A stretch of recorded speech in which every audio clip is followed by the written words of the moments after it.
DDC के चुनाव चल रहे हैं और कश्मीर घाटी में जो इंचार्ज हैं बीजेपी के इलेक्शन चुनाव प्रभारी शहनवाज हुसैन साहब, वो हमारे साथ हैं। काफ़ी दिन से यहाँ पर जमे हुए हैं और इस पूरे चुनाव अभियान का जिम्मा संभाले हुए हैं। शहनवाज जी, आपसे मेरा पहला सवाल ये है कि घाटी में जहाँ पर आपने जिम्मेदारी संभाली है, वहाँ पर बीजेपी के बारे में हमेशा ये कहा जाता रहा है कि बीजेपी वहाँ एक बड़ी प्लेयर कभी नहीं रही है। डीडीसी का जो चुनाव हो रहा है, ये बीजेपी बनाम गुपकार अलायंस चल रहा है। अब आप बताइए, आपको क्या लग रहा है कि बीजेपी कैसे अपनी प्रेजेंस को यहाँ पर इस्टेब्लिश कर रही है? आपको क्या ज़मीन पर दिख रहा है कुछ ऐसा? देखिए, जो एक विशेष परिस्थिति बनी जम्मू कश्मीर की, उसके बाद ये पहला इलेक्शन है। ये इलेक्शन है डीडीसी का, डिस्ट्रिक्ट डेवलपमेंट काउंसिल का। इस चुनाव में भारतीय जनता पार्टी की बढ़ती हुई ताकत से अकेले मुकाबला करने की हिम्मत किसी में नहीं थी, तो वो पूरे जम्मू कश्मीर में एक उन्होंने अलायंस बनाया जिसको यूपी बिहार में महागठबंधन कहते, यानी गुपकार गठबंधन, जिसको हम लोग गुपकार गैंग कहते हैं क्योंकि गैंग अप हुए। और हमने कहा है कि ये चुनाव पूरी तरह डेवलपमेंट के नाम पर है। हम चाहते हैं जम्मू कश्मीर में डेवलपमेंट हो, क्योंकि हमसे बहुत उम्मीद है। यहाँ सारी उम्मीद ख़त्म हो चुकी है और लोगों से एक उम्मीद की किरण है, वो है नरेंद्र मोदी जी। लोग नरेंद्र मोदी जी पर यकीन करते हैं। आपने कहा कि गुपकार अलायंस से सीधी लड़ाई है आपकी, वो यहाँ दिख भी रही है। एक बात मुझे समझाइए कि आप ये कह रहे हैं कि हमारा एजेंडा डेवलपमेंट है, आप गुपकार गैंग की बात भी कर रहे हैं। गुपकार गैंग की मंशा क्या है फिर? वो भी तो आपने सोचा होगा या आपको यहाँ आके दिखा होगा? देखिए क्या है, वो पंचायत का चुनाव नहीं लड़े। हम सब जगह पंचायत में सेवा कर रहे हैं। डेमोक्रेसी में पंचायत की भी ताकत है। नेहरू गांधी परिवार का कश्मीर माना जाता था, उन्होंने 370 ये सब लगा ली थी। डेमोक्रेसी को मारने का काम अगर किसी ने किया तो कांग्रेस ने। जीतता कोई था, डीसी लिख के किसी और को एमपी एमएलए बना देता था, वही हाल था। उसके बाद जब अब्दुल्ला साहब की फैमिली आई, उस फैमिली से 4 चीफ मिनिस्टर हुए, शेख अब्दुल्ला साहब, जीएम शाह साहब, फारूक अब्दुल्ला साहब, उमर अब्दुल्ला साहब। तीसरी डायनेस्टी वाली फैमिली है मुफ्ती सईद साहब की फैमिली। मुफ्ती सईद साहब के बाद महबूबा मुफ्ती। ये 3 परिवार हैं।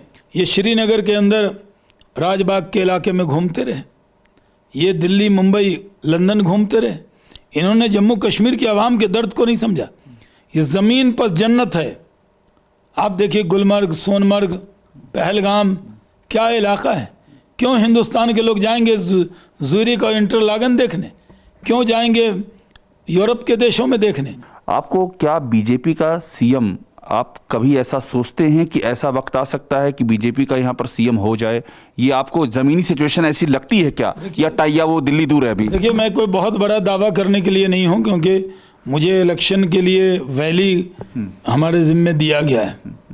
और तरुण चुग जी और अनुराग ठाकुर जी, हम और संजय भाटिया जी सब मिलके और पूरी पार्टी मिलकर ये चुनाव लड़ रही है। सबके जिम्मे काम है। हमने देखा लोगों में कितनी उम्मीद है। मैंने लोगों से पूछा, मोदी जी को जानते हैं? और साहब, गरीब महिलाएं बोली, कश्मीरी में बोल रही थी, मैंने ट्रांसलेट करवाया। वो कह रही थी अगर मोदी ने होते तो कोरोना में हमारा ख्याल कौन रखता। आज 6 लाख के इलाज की गारंटी, आज गैस का सिलेंडर, आज हम लोगों ने कई जगह यहाँ बिजली नहीं होती, अभी भी लोड शेडिंग कई जगह। हमने कहा नरेंद्र मोदी जी की योजना है, एक घर ऐसा नहीं हो जहाँ बिजली नहीं हो। यहाँ लोड शेडिंग को ख़त्म करेंगे, यहाँ की खूबसूरती को लौटाएंगे, यहाँ टेररिज्म को ख़त्म करेंगे। यहाँ जो ऐसे सेपरेटिस्ट हैं वो लोगों के हाथ में AK-47 देते हैं। हमने कहा नहीं, भाषण में कहा कि मैं नरेंद्र मोदी जी का कलम लेकर आया हूँ। आप कलम उठाइए और अपनी तकदीर अपने हाथों से लिख लीजिए। गुपकार अलायंस की ओर से तो अभी भी कहा जा रहा है कि 370 वापस लाएंगे। वो देखिए, जो चीज़ गुजर गई उसका क्या चर्चा करें, वो तो गुजर गई, अब वापस नहीं आ सकता किसी सूरत में। मैं तो उस पर चुनाव ही नहीं हूँ, क्या वापस आएगी? जनता डेवलपमेंट पे वोट कर रही है।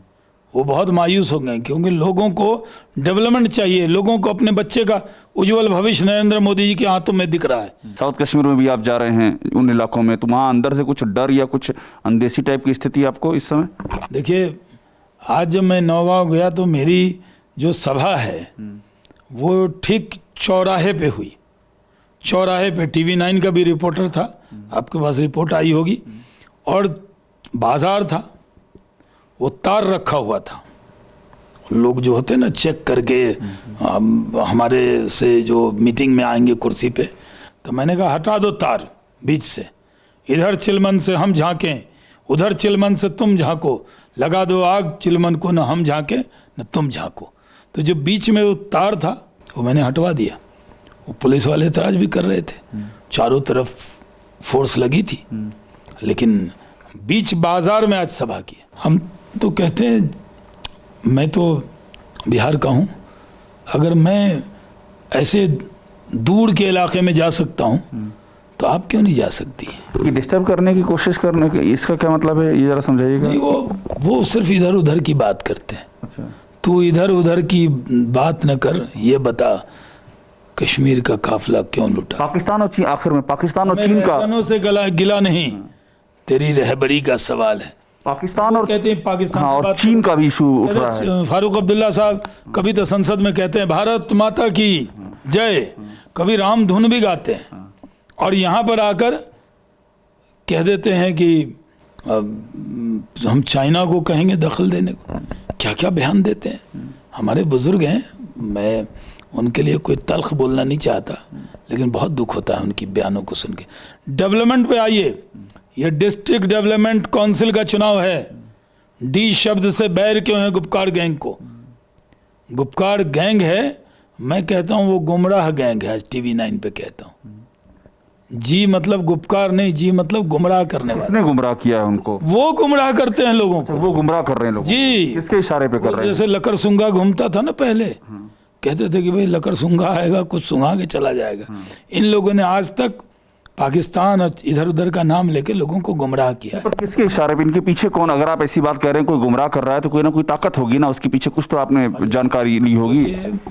मैं तो ये कहता हूँ, मेरे पास तो जानकारी इतनी है कि ये गुमराह कर रहे हैं, ये पाकिस्तान और चाइना का नाम ले रहे हैं। क्या रिश्ता है भाई? वो पाकिस्तान भूखा नंगा, वो पाकिस्तान जो खैरात ज़कात के पैसे पे चलता है, वो पाकिस्तान जो चाइना ऑक्युपाइड पाकिस्तान हो गया है, जो उनसे गोला मांग कर यहाँ के लोगों पर दागता है। और वो चाइना, ये कहते हैं बड़े मुसलमानों के बड़े नेता हैं। किसने उठाया? ये उइगर मुसलमानों के साथ जो ज्यादती हुई, भारतीय जनता पार्टी ने उठाया। जनता से भी कमिटमेंट है, आइए डेवलपमेंट पर वोट कीजिए, हम आपके इस पूरे इलाके की तस्वीर को बदलेंगे। लिखी है जो स्याही से, वो तहरीर बदलेंगे।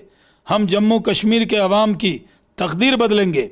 गली कूचे दरो दीवार बाशिंदे यही होंगे, लेकिन चेहरे से मायूसी की तस्वीर बदलेंगे। ये कमिटमेंट है हमारे नेता नरेंद्र मोदी जी का। शहनवाज हुसैन हैं, बहुत बड़ी जिम्मेदारी है इनके सर पर, और सबसे अहम बात है कि जितनी भी बार अपनी बात कर रहे हैं, डेवलपमेंट का जिक्र कर रहे हैं कि डेवलपमेंट एजेंडा है, और दूसरे निशाने पे सीधे बीजेपी के गुपकार अलायंस, जिसे कि बीजेपी गुपकार गैंग और शहनवाज हुसैन ने नया नाम दिया है गुमराह गैंग, उसका जिक्र कर रहे हैं। और ये जो चुनाव है, डीडीसी का चुनाव, ये बेहद ही दिलचस्प हो चला है। कैमरामैन चेतन शर्मा के साथ अभिषेक उपाध्याय, टीवी 9 भारतवर्ष, श्रीनगर। परवाह देश की, सोमवार से शुक्रवार रात 10 बजे टीवी 9 भारतवर्ष पर।